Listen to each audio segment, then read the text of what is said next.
الحمد لله وكفى وسلام على عباده الذين اصطفى أما بعد فقد قال الله تبارك وتعالى في القرآن المجيد والفرقان الحميد أعوذ بالله من الشيطان الرجيم بسم الله الرحمن الرحيم لهم البشرى في الحياة الدنيا وفي الآخرة لا تبديل لكلمات الله ذلك هو الفوز العظيم صدق الله العظيم رب زدني علما رب زدني علما رب زدني علما رب اشرح لي صدري ويسر لي أمري واحلل عقدة من لساني يفقه قولي سبحانك لا علم لنا إلا ما علمتنا إنك أنت العليم الحكيم. محترم سامعین کرام، ہم عمر ہم نشی ساتھیوں، قوم و ملت کے نوجوانوں،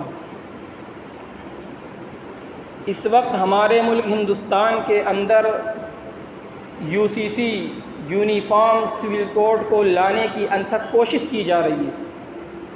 ہمیں اور آپ کو معلوم ہونا چاہیے کہ اس وقت ہمارے ملک ہندوستان کے اندر یونیفارم سول کوڈ لانے کی کوشش کی جا رہی ہے. یونیفارم سول کوڈ ہے کیا، اس کا فائدہ و نقصان کیا ہے، میں انشاءاللہ آپ کے سامنے بیان کرنے کی کوشش کروں گا. ہمیں آپ کو معلوم ہونا چاہیے کہ ہمارے ملک ہندوستان کے اندر بہت سے پرسنل لا ہیں. پرسنل مطلب اپنا ذاتی لا یعنی قانون.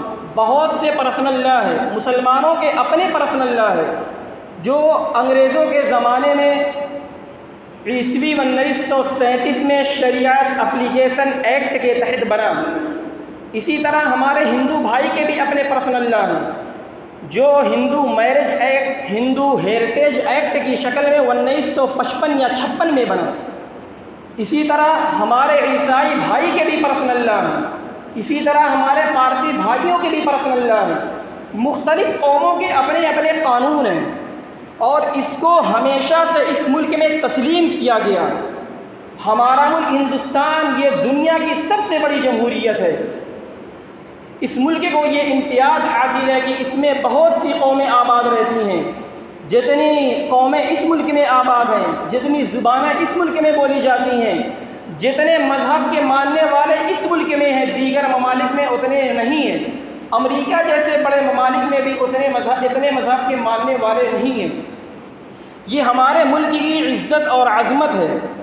اسی لیے ہمیشہ سے اس ملک سے محبت رکھنے والے، اس کی تعمیر کرنے والے نے اس بات کی گنجائش رکھی کہ مختلف قومیں اپنے طریقے پر، اپنے مذہب پر اگر زندگی گزارنا چاہے تو گزار سکتی ہے. لیکن اس وقت یونیفارم سول کوڈ لانے کی انتھک کوشش ہو رہی ہے. یہ یونیفارم سول کوڈ آپ کو معلوم ہونا چاہیے کہ بہت سے قوانین ایسے ہیں جو پہلے سے ہمارے یکساں ہیں.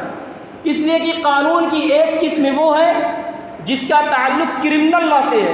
جیسے اگر کوئی چوری کرتا ہے، اگر کوئی کسی کا مال غصب کرتا ہے، اگر کوئی کسی کی پراپرٹی پہ قبضہ کرتا ہے، اگر کوئی قتل کرتا ہے، تو اس کے لیے ایک قانون اس ملک میں پہلے سے نافذ ہے جو کرمنل لا کی شکل میں ہے.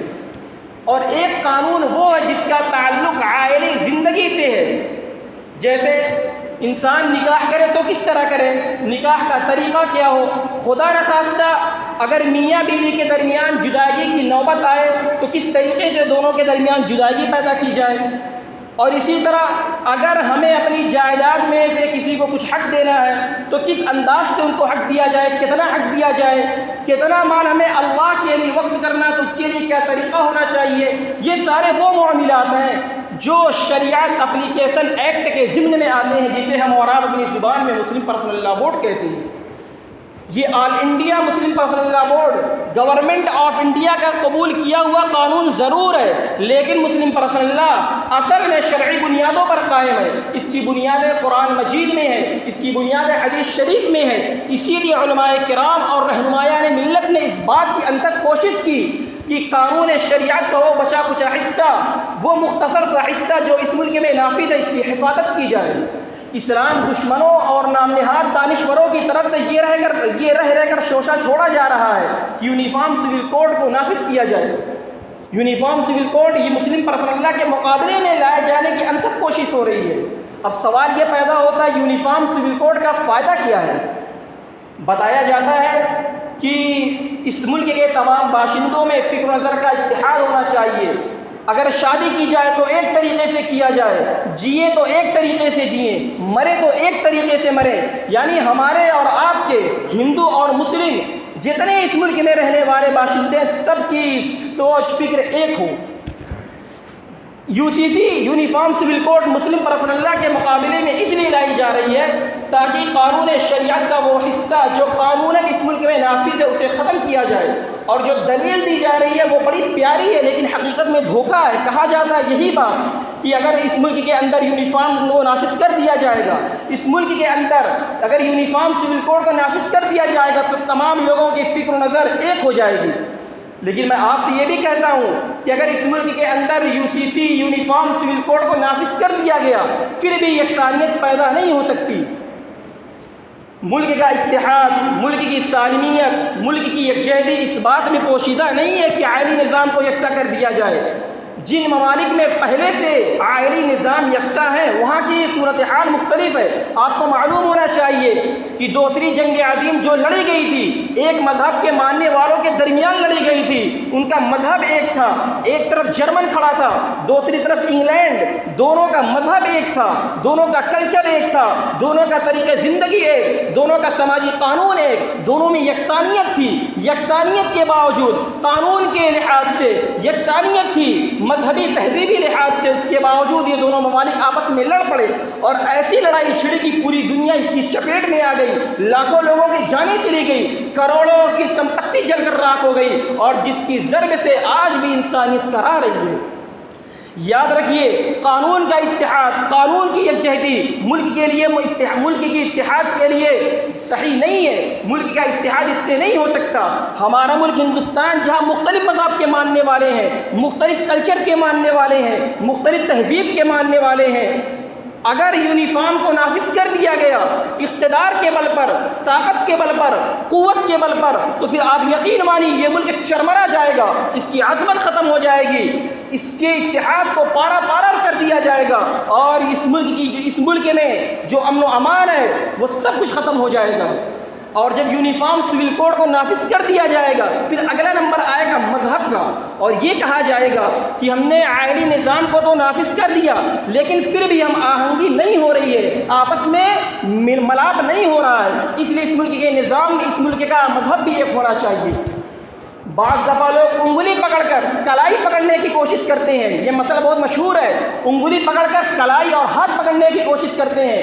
اگر کسی کو بیٹھنے کے لیے جگہ دی جائے تو وہ پاؤں پھیلانے کی کوشش کرتا ہے. سیم یہی حال ہونے والا ہے. ملک کے قانون دانوں کو یہ سمجھنا چاہیے کہ لوگ اپنے امتیازات، اپنے تخصصات کے ساتھ زندگی نہیں گزارنا چاہتے. وہ یہ نہیں چاہتے کہ صرف جئیں اور جیتے رہیں. وہ یہ نہیں چاہتے کہ زندگی سے کسی در سے زندگی کی بھیک مل جائے اور اس ملی ہوئی بھیک پر زندگی گزار دیں. وہ یہ چاہتے اپنے امتیازات کا تحفظ، اپنی شریعت کی حفاظت. ہمیں اور آپ کو معلوم ہونا چاہیے کہ اس ملک کے اندر جب میزو قبائلیوں کی روایات کو مٹانے کی کوشش کی جانے لگی تو میزو قبائلیوں نے احتجاج کیا. میزو قبائلیوں نے بغاوت کی حکومت سے اور حکومت کے سامنے وہ سڑکوں پر اتر گئے اور حکومت کو مجبور کر دیا گھٹنے ٹیکنے پر اور حکومت نے ان کے تمام سوالات کو سنا. اس کے بعد حکومت نے ان کے مطابق ان کی جو رسم تھی، روایات تھی، اس کے مطابق پارلیمنٹ کا قانون ایسا ہی بنا کہ تب سے لے کر آج تک میزو قبائل کے اوپر کوئی بھی انگلی نہیں اٹھا سکتا. اسی طرح تازی بات ہے جب جھارکھنڈ نیا اسٹیٹ بنا تو آدیواسیوں کو جب یہ پتہ چلا کہ ان کی تہذیب کو مٹایا جا رہا ہے تو پھر انہوں نے ایک تحریک چلائی اور ایسی تحریک چلائی کہ رانچی کے ہوائی اڈے پر جہاز اترنا ہی بند ہو گیا. حکومت کو گھٹنے ٹیکنے پڑے، حکومت کو تسلیم کرنا پڑا اور آدیواسیوں کی تہذیب کے تحفظ کی ضمانت دینی پڑی. میں یہ اس لیے کہہ رہا ہوں کہ اگر اس ملک کے اندر یونیفارم سول کوڈ کو نافذ کر دیا گیا تو آپ یقین مانیے، ایمانداری سے کہتا ہوں میں، نہ اسے ہندو بھائی تسلیم کریں گے، نہ اسے مسلمان بھائی تسلیم کریں گے، نہ اسے سکھ بھائی تسلیم کریں گے، نہ اسے عیسائی بھائی تسلیم کریں گے. اس لیے کہ اسی ملک کے اندر ہندو بھائی کا شادی کرنے کا ریت رواج الگ ہے، اسی ملک کے اندر ہندو بھائی کی شادی کرنے کا ریت رواج الگ ہے، اور وہ لوگ اپنے اپنے مذہب اپنے ریت اور رواج کے مطابق شادی کرتے ہیں۔ آپ کو معلوم ہونا چاہیے کہ اتر ہندوستان میں ہمارے ہندو بھائی کی شادی کرنے کا جو طریقہ ہے وہ گوتر کا طریقہ ہے۔ یہ ایک رسم ہے، گوترا یہ سنسکرت لفظ ہے، یہ ایک رسم ہے، اور اسی رسم کے مطابق وہ شادی کرتے ہیں۔ رسم یہ ہے کہ 5 نسل تک دیکھتے ہیں کہ بیچ میں کوئی لنک ملا تو نہیں ہے۔ غیر مسلم بھائی کی یہاں یہ رسم ہے کہ 5 نسل تک اوپر دیکھتے ہیں کہ کہیں کوئی لنک ملا تو نہیں ہے۔ اگر لنک ملا ہوتا ہے 5 نسل تک تو پھر پنڈت جی 7 پھیرے لگانے کی اجازت نہیں دیتے ہیں، اور اگر لنک نہیں ملا ہوتا ہے 5 نسل تک تو پھر پنڈت جی اجازت دیتے ہیں، اور اتر ہندوستان والے اپنی اس رسم اور رواج کے مطابق شادیاں کرتے ہیں۔ اسی طرح آپ دکن ہندوستان میں چلے آئے، یہاں کا بھی شادی کرنے کا ہمارے ہندو بھائی کا ریت رواج الگ ہے۔ یہاں کا یہ حال ہے کہ اگر بھانجی شادی کے لائق ہے، ہندو بھائی کی میں بات کر رہا ہوں، اگر بھانجی شادی کے لائق ہے اور ماموں بھی شادی کے لائق ہو گیا ہے، اور اگر ماموں نے بھانجی کو شادی کا پیغام دے دیا اور بھانجی نے شادی کے پیغام کو ٹھکرا دیا، تو پنڈت کبھی اجازت نہیں دیں گے کہ یہ بھانجی کسی اور کے گھر جائے۔ یہ بھانجی صرف ماموں کے لائق ہے، اس بھانجی کو ماموں ہی سے شادی کرنا پڑے گا۔ اب اگر یونیفارم سول کوڈ کو لایا گیا تو مذہب بنے گا تو ایک ہی بنے گا، یا تو اتر ہندوستان میں جو ہمارے ہندو بھائی کا جو گوتر کا طریقہ اس کو ختم کر دیا جائے گا، یا تو پھر دکن ہندوستان میں ہندو بھائی کا جو طریقہ اسے ختم کر دیا جائے گا۔ قانون تو ایک ہی بنے گا۔ فرض کر لیجئے اگر قانون بنا اتر ہندوستان والے کے مطابق، تو پھر ہندوستان والے کے مطابق جب قانون بنے گا وہ تو خوش ہوں گے، لیکن دکن والے اس کے خلاف راستے پر اتریں گے، اس کے خلاف احتجاج کریں گے۔ اور اگر دکن والے کے مطابق قانون بنا تو اتر ہندوستان کے رہنے والے ہندو بھائی سڑکوں پر اتریں گے، احتجاج کریں گے۔ تو پھر آپ سوچ لیجئے ملک کا کیا حشر ہوگا۔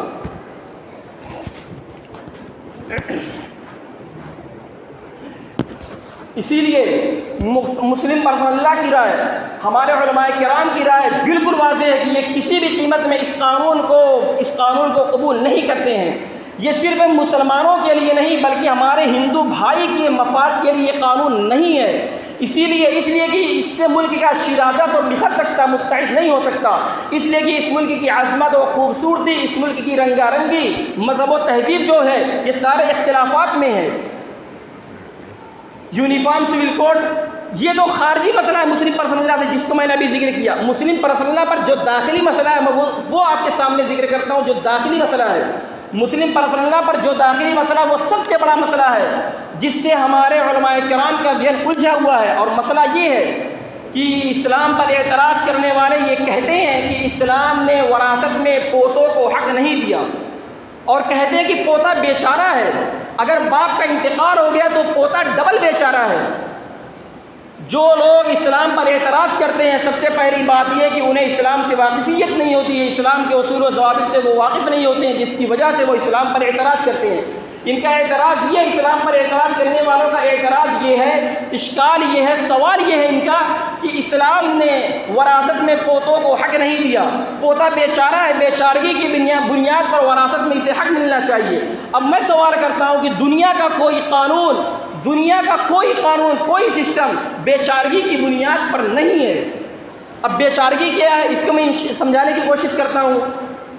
اسلام نے بیچارگی کو بنیاد نہیں بنایا ہے، اور ٹھیک اسی طرح جتنے بھی قانون اس ملک میں نافذ ہیں، انہیریٹنس لا جو ہے، جو وراثت کا جو قانون ہے، وہ بھی بیچارگی کی بنیاد پر نہیں ہے۔ فرض کر لیجئے ایک باپ کے 4 بیٹے ہیں، اور پہلا بیٹا جو ہے وہ بیمار ہے، فالج زدہ ہے، وہ بیمار ہے، اور دوسرا بیٹا جو ہے وہ اس ملک کی کسی بڑی کمپنی میں نوکری کر رہا ہے، ملازمت کر رہا ہے، اور جو دوسرا یہ بیٹا ہے اس کا جیب بھی کام کر رہا ہے، اس کا منصب بھی کام کر رہا ہے، اس کا جیب پاکٹ سب کچھ اس کی ٹھیک ٹھاک ہے، اور پہلا بیٹا مفلوج ہے، بیمار ہے، بستر پر پڑا ہے، اور تیسرا بیٹا جو ہے وہ اپنے گاؤں کے کسی اسکول میں چپراسی کی نوکری کر رہا ہے۔ اب آپ اندازہ لگائیے دوسرے بیٹے کی تنخواہ کیا ہوگی اور تیسرے بیٹے کی تنخواہ کیا ہوگی، اور چوتھا بیٹا جو ہے وہ لکھا لفنگا ہے، نہ کماتا ہے نہ دھماتا ہے، ایسے ہی زندگی گزار رہا ہے، تینوں بھائیوں کے بل پر رہ کر اپنی زندگی گزارتا ہے۔ اب مجھے بتائیے ہندوستان کے اندر اگر بیچارگی کو بنیاد بنایا جائے گا اور بیچارگی کی بنیاد پر اگر وراثت تقسیم کی جائے گی تو چاروں بھائیوں کا مرڈر ہو جائے گا۔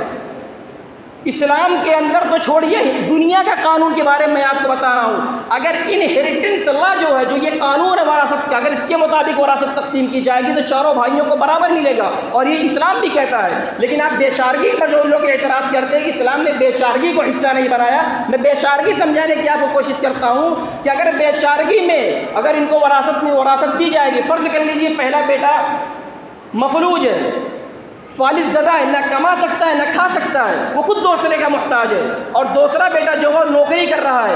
اگر وراثت کی بات آئے گی تو پہلے بیٹے کو اگر آپ 90% دے دیں گے اور دوسرے بیٹے کو اگر آپ 10% دے دیں گے تو پھر آپ دیکھیے دونوں میں اتحاد رہے گا؟ کبھی اتحاد نہیں رہے گا. گرچہ دوسرا بیٹا کما رہا ہے اپنے بل پہ، ملک کی کسی کمپنی میں نوکری گرچہ کر رہا ہے، لیکن جب وراثت کی بات آئے گی وہ پورا حصہ لے گا. اسی طرح تیسرا اور چوتھا بیٹا، تیسرا بیٹا جو ہے وہ نوکری کر رہا ہے، اگر اس کو آپ 60-70 ہزار دے دیتے ہیں، 70% آپ دے دیتے ہیں، اور جو چوتھا بیٹا نہیں کما رہا ہے، اگر آپ اس کو 30% دیں گے تو کیا ان دونوں بھائیوں میں اتحاد رہے گا؟ کبھی اتحاد نہیں رہے گا. اور یہ تو اسلام پر پہلا اعتراض ہے. اور دوسرا جو اعتراض ہے وہ یہ ہے کہ اسلام نے بیٹیوں کو وراثت میں ادھورا حصہ رکھا ہے. کہا جاتا ہے اسلام نے ڈسکریمنیشن کیا ہے مرد عورت کے درمیان، لڑکے اور لڑکوں کے درمیان اسلام نے ڈسکریمنیشن کیا ہے، یعنی مرد کو ڈبل حصہ دیا ہے اور عورت کو سنگل حصہ دیا ہے. یہ اعتراض ان کا ہے. لیکن میں آپ کے سامنے میں یہ بات جو کہتا ہوں، آپ خود اس سے اندازہ لگائیے کہ جب میاں اور بیوی، جب ایک بچی کی جب شادی ہوتی ہے، جو مہر مقرر کی جاتی ہے شادی میں، نکاح میں، وہ مہر کا حق، وہ مہر کس کے اوپر مقرر کی جاتی ہے؟ آپ کہیں گے مرد کے اوپر، لڑکے کے اوپر مہر مقرر کی جاتی ہے، بچی کے اوپر مہر مقرر نہیں کی جاتی. اسی طرح جب خاندان جڑتا ہے، جب میاں بیوی جب ایک خاندان بن جاتا ہے، جب تعلقات ہو جاتے ہیں، تو جو خرچ ہوتا ہے نان نفقہ کا، اس کی ذمہ داری کس پر ہے؟ آپ کہیں گے مرد پر ہے، عورت پر نہیں ہے. اسی طرح جب بچہ پیدا ہو جاتا ہے، بچے کی تعلیم کی ذمہ داری، اس کے اخراجات کی ذمہ داری کس پر ہے؟ آپ کہیں گے باپ کے اوپر ہے، ماں کے اوپر نہیں ہے. اسی طرح خاندان چلانے کی ذمہ داری کس پر ہے؟ آپ کہیں گے باپ کے اوپر ہے، مرد کے اوپر، عورت کے اوپر نہیں ہے. جب آپ ساری بات یہ کہہ رہے ہیں کہ ساری ذمہ داری مرد کے اوپر ہے، مرد سے پوچھا جائے گا، پھر تب آپ عورت کے بارے میں کیوں یہ کہتے ہیں عورت کو برابر حصہ ملنا چاہیے؟ یہ ایک خیالی پلاؤ ہے جو اسلام کے خلاف یہ خیالی پلاؤ نکالا جا رہا ہے تاکہ ہماری مائیں بہنیں سڑکوں پر اتریں. اس طرح کی ساری خرافات ہو رہی ہیں. یہی UCC جب لایا جائے گا، یہ قانون جب لایا جائے گا تو یہی کہا جائے گا اگر مرد کو ڈبل مل رہا ہے تو عورتوں کو بھی ڈبل حصہ ملنا چاہیے. اگر وراثت میں بیٹے باپ کو مل رہا ہے تو پوتے کو بھی حصہ ملنا چاہیے اگر باپ مر گیا. جبکہ اسلام میں اگر باپ کا انتقال ہو گیا، دادا موجود ہے، باپ کا انتقال ہو گیا، اب اس باپ کا جو بیٹا اس کو وراثت میں حصہ نہیں ملے گا. اسلام کا یہ قانون ہے اور شریعت کا یہ قانون ہے، اور جو ہندوستان کا جو قانون ہے وہ بھی یہی قانون ہے کہ بے چارگی کی بنیاد پر حصہ نہیں ملے گا. صرف اگر حصہ ملے گا تو انہیریٹنس لا، جو وراثت کا جو قانون ہے، برابر حصہ ملے گا. تو پھر اسلام ہی پر صرف اعتراض کیوں؟ اگر اعتراض کرنا ہے تو آپ قانون پر بھی اعتراض کریے، صرف اسلام ہی پر اعتراض کیوں؟ اسی لیے اللہ نے قرآن مجید میں فرمایا لَهُمُ الْبُشْرَىٰ فِي الْحَيَاةِ الدُّنْيَا وَفِي الْآخِرَةِ لَا تَبْدِيلَ لِكَلِمَاتِ اللَّهِ، کہ ان کے لیے خوشخبری ہے دنیا کی زندگی میں، آخرت کی زندگی میں اللہ کا جو نظام ہے آج بھی رہے گا، قیامت تک رہے گا. لا تبدیل لکلمات اللہ، اللہ کے قانون میں، اللہ کے قاعدے میں ذرہ برابر کمی زیادتی نہیں ہو سکتی. ذالک هو الفوز العظیم، یہی بڑی کامیابی ہے. اور یہ جو رائے جو مسلم پرسنل کی طرف سے جو یہ بات کہنے کو کہا گیا ہے، اس کی وجہ یہ ہے کہ 21ویں لا کمیشن نے جب UCC قانون کو نافذ کیا تھا تو اس وقت 21ویں لا کمیشن نے جب UCC قانون کو نافذ کرنے کی بات کی تھی تو اس وقت UCC نے رائے مانگی تھی ملک کے تمام باشندوں سے. تو اس وقت کے تمام ملک کے باشندوں نے رائے دی تھی. 4,83,00,000 سے زائد لوگوں نے رائے دی تھی، اور جن میں سے 2,83,00,000 سے زائد ہماری مائیں اور بہنیں نے رائے دی تھی، اور یہ کہا تھا کہ مسلم پرسنل میں مداخلت ہم برداشت نہیں کریں گے. اور آج جو رائے مانگی ہے، آج یعنی آخری دن ہے رائے کا، رائے تو پچھلے مہینے سے شروع تھی، آج آخری دن ہے رائے کا، اور اس وقت کی جو میرے پاس رپورٹ ہے صرف 46 لاکھ لوگوں نے ابھی تک رائے دی ہے، جن میں سے 17,16,000 کچھ مسلمان ہیں، 17,16,000 کچھ صرف مسلمان ہیں جو انہوں نے رائے دی، اور یو پی میں اتر پردیش میں خاص کر 6% لوگوں نے رائے دی ہے، بہار میں مدھیہ پردیش میں وہاں کا حال یہ کہ 23% لوگوں نے رائے دی ہے، لیکن اتر پردیش میں صرف 6% لوگوں نے رائے دی ہے۔ اور رائے دینے کا طریقہ بہت آسان ہے۔ میرے پاس جتنے نمبرات تھے گاؤں کے محلے کے، میں اپنی ذات سے سب کے پاس میں نے پوری وضاحت کر کے بھیجا تھا واٹس ایپ کے ذریعے، اور میں نے پوری تفصیل کے ساتھ بھیجا تھا کہ آپ اس کو دیکھیں گے، پڑھیں گے، آسانی سے رائے دے سکتے ہیں۔ رائے دیکھنے کا طریقہ یہ ہے کہ آپ جب اسکین کریں گے UCC کا، مسلم پرسنل لا بورڈ نے باقاعدہ ایک خاکہ تیار کیا ہے، صرف آپ کو اسکین کرنا ہے۔ آپ اسکین کریں گے فوراً آپ کا اوپن جی میل چالو کھل جائے گا، اور اس اوپن جی میل پر آپ جب ٹچ کریں گے تو جو سینڈنگ ہوتا ہے جی میل کے ذریعے کسی کو کچھ بھیجا جاتا ہے، آپ صرف اسی پر ٹچ کر دیں گے، وہ رائے آپ کی پہنچ جائے گی۔ یہ بہت آسان سا طریقہ ہے، اور شاید کہ میں آپ کو یہ نہ سمجھے میں سیاست کی بات کر رہا ہوں، میں آپ کو آگاہ کر رہا ہوں کہ آپ کے خلاف کیا کیا ہو رہا ہے۔ 90 اور 95% ہمارے نوجوان نہیں جانتے، ان کو پتہ ہی نہیں ہے۔ شاید کسی کہنے والے نے انگریز کے زمانے میں یہ بات کہی تھی کہ اگر اس ملک میں مدارس نہ ہوتے تو ہم اس ملک میں کب کا قبضہ کر لیتے۔ اسی مدارس کی وجہ ہے، یہی مدارس ہے جس کی وجہ سے آج ہم اس ملک میں قبضہ نہیں کر پا رہے ہیں۔ یہ انگریزوں کا قول ہے، اکثر نوجوانوں کو نہیں پتہ ہے، جو جمعیت سے جڑے ہیں، جو مسلم پرسنل لا سے جڑے، جو مدارس سے جڑے، ان کو صاف معلوم ہے، لیکن ہمارے قوم کے لوگوں کو نہیں معلوم ہے۔ جب تمہارے خلاف قانون آ جائے گا پھر تم سڑکوں پر اترو گے، پھر کوئی فائدہ نہیں ہوگا۔ ابھی تو ایک رائے مانگی جا رہی ہے، اس میں ہم پیچھے ہیں، پھر جب گردن کٹانے کی بات آئے گی تو پھر ہم کہاں سے تیار رہیں گے؟ اسی لیے کسی سیاستدان نے کیا گجب کی بات کہی تھی کہ ملک کے پارلیمنٹ کے اندر ایسے ایسے قانون تیار کیے جا رہے ہیں مسلمان کے خلاف کہ ہماری قوم سو رہی ہے۔ اسی لیے آپ سے ادباً گزارش ہے کہ میں بہت سے لوگوں کے پاس بھیجا ہوں، مسجد کے جو مؤذن صاحب ہیں ابراہیم بھائی ہیں، اور اسی طرح محلے کے پورا محلے کے سالم بھائی ہیں، اور گروپ جو ہے میرے پاس، اس میں بھی میں یہ پوری بات تفصیل سے بھیجا ہوں۔ اگر کسی کو لینا بھی ہے تو نماز بعد مجھ سے مل کر یہ لنک لے سکتا اور اپنی رائے دے سکتا ہے۔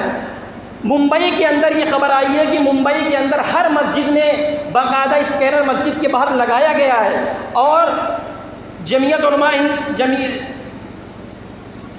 کانپور کے قاضی عبدالقدوس صاحب دامت برکاتہ العالیہ، انہوں نے بیانات میں اس بات کو واضح کیا، اور پھر انہوں نے اس پر مہم چلائی تیزی کے ساتھ، تو ایک دن میں 1 لاکھ لوگوں نے رائے دی ہے۔ تو اسی لیے آپ سے بھی گزارش ہے، آج آخری دن ہے رائے کا۔ یہ بات تو مجھے بہت پہلے کہنی چاہیے تھی، لیکن موقع نہیں ملا آپ کے درمیان بات رکھنے کا۔ آج آخری دن ہے تو آپ سے ادباً درخواست ہے کہ آپ اپنی رائے ضرور دیں۔ بہت آسان سا طریقہ جو میں نے آپ کو بتایا، اور اگر آپ میرے واٹس ایپ پر میسج کریں گے تو میں آپ کو اور تفصیل سے دکھا سکتا ہوں، آپ آسانی سے اس کو بھیج سکتے ہیں۔ اللہ ہمیں بھی آپ کو بھی کہنے سننے سے زیادہ عمل کی توفیق نصیب فرمائے، آمین یا رب العالمین۔ وآخر دعوانا الحمد للہ رب العالمین۔